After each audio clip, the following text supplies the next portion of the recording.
సత్తుపల్లి శాసనసభ్యురాలు మట్ట రాగమయ్య గారికి, అదేవిధంగా ఈరోజు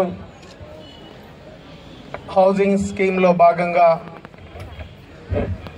శంకుస్థాపనకు విచ్చేసినటువంటి రాష్ట్ర రెవెన్యూ హౌసింగ్ సమాచార శాఖ మంత్రులు శ్రీ పొంగులేటి శ్రీనివాసరెడ్డి గారికి, గౌరవనీయులు పెద్దలు పార్లమెంట్ సభ్యులు రఘురామ్ రెడ్డి గారికి, రాష్ట్ర నాయకులు దయానంద్ గారికి, నీరజ చౌదరి గారు కల్లూరు మార్కెట్ కమిటీ చైర్మన్ గారికి, శ్రీజ అడిషనల్ కలెక్టర్ గారికి, అదేవిధంగా సిడిసి చైర్మన్ నరేంద్ర గారికి, రాజా గారికి, బ్రహ్మయ్య గారికి, ఇంకా వేదిక మీద ఉన్నటువంటి లీడర్స్ అందరికి కూడా ముందుగా పేరు పేరున నమస్కారం తెలియజేస్తా ఉన్నా. చాలా సంతోషం. ఈరోజు రాష్ట్ర మంత్రిగా సంవత్సరం పూర్తయిన తర్వాత 6 గ్యారంటీల్లో హౌసింగ్ స్కీమ్ కూడా ఒక గ్యారంటీ. దాన్ని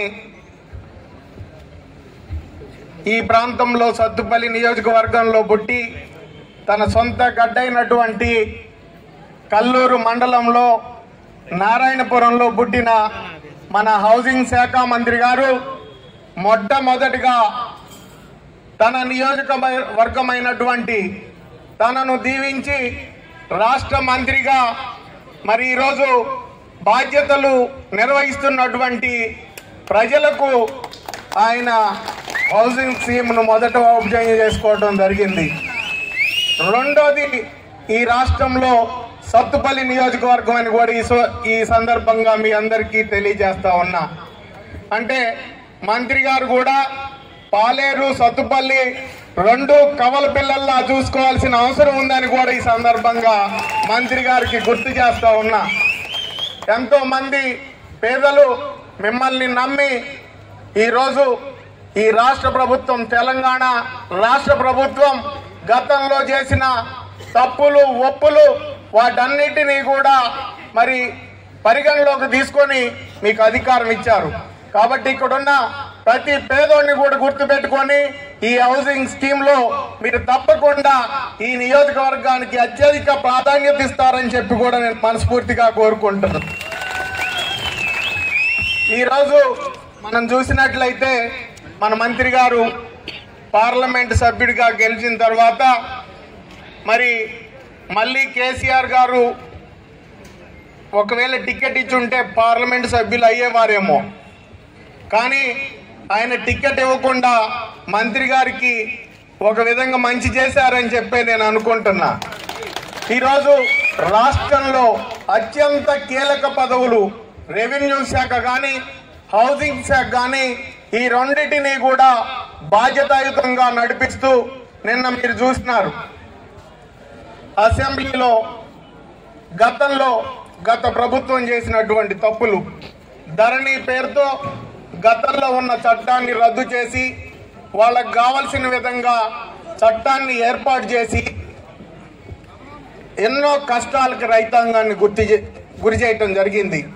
దాంట్లో భాగంగా దాన్ని క్షుణ్ణంగా అధ్యయనం చేసి ప్రజల అభిప్రాయాలు తీసుకొని దాన్ని సరిచేసే కసరత్తు మంత్రి గారు నిద్రపోకుండా ఎన్నో రాత్రులు దాని మీద అధ్యయనం చేయటం జరిగింది. దాంట్లో భాగంగా ఈరోజు భూభారతి అనే చట్టాన్ని ఈ రాష్ట్రంలో కొత్తగా రైతాంగానికి అనుకూలంగా తీసుకురావటం జరిగింది. భూభారతి అని పేరు పెడితే దాన్ని కూడా ప్రతిపక్షం వాళ్ళు ఈరోజు బురద చల్లే ప్రయత్నం చేస్తూ ఉన్నారు. ఆ భారతి అని చివరి పేరు ఉంది కాబట్టి అది జగన్ గారి భార్య పేరు కాబట్టి ఆయనకి ఇంకా జగన్ గారి మీద ఉన్న అభిమానం పోక ఆ పేరు పెట్టాడని చెప్పి ఈ విధమైనటువంటి కుళ్ళు రాజకీయాలు చేసే పరిస్థితి కూడా మనం ఈరోజు చూస్తూ ఉన్నాం. మీరు ఒక్కటే చెప్తా ఉన్నా, మరి రాష్ట్ర ప్రభుత్వం ఎలక్షన్ల కోసం మరి ఆ రోజు ఈ మన సాదా బైనమాల కార్యక్రమాన్ని 2014లో మళ్ళీ తీసుకుంటామని చెప్పి మీ దగ్గర నుంచి అప్లికేషన్ తీసుకున్నారు. కానీ దాన్ని 2023 వరకు కూడా దాన్ని అమలు చేయలేని పరిస్థితి ఉంది. ఈరోజు మంత్రి గారు ఆ రోజు ఏ రైతైతే అప్లై చేసుకున్నారో దాన్ని మళ్ళీ సాదా బైనమాలో ఏ రైతుకైతే ఇబ్బంది ఉందో దాన్ని పట్టా ఇచ్చే కార్యక్రమాన్ని తీసుకురారని కూడా మీకు ఈ సందర్భంగా తెలియజేస్తా ఉన్నా.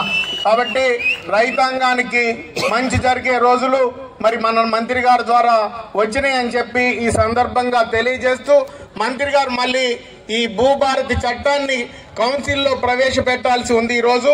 కాబట్టి టైం లేదు. కాబట్టి ఈరోజు ఈ కార్యక్రమానికి ఇంత పెద్ద ఎత్తున చేసినటువంటి సత్తుపల్లి నియోజకవర్గ ప్రజలందరికీ పేరు పేరున నమస్కారాలు తెలియజేస్తూ సెలవు తీసుకుంటున్నాను. జై హింద్.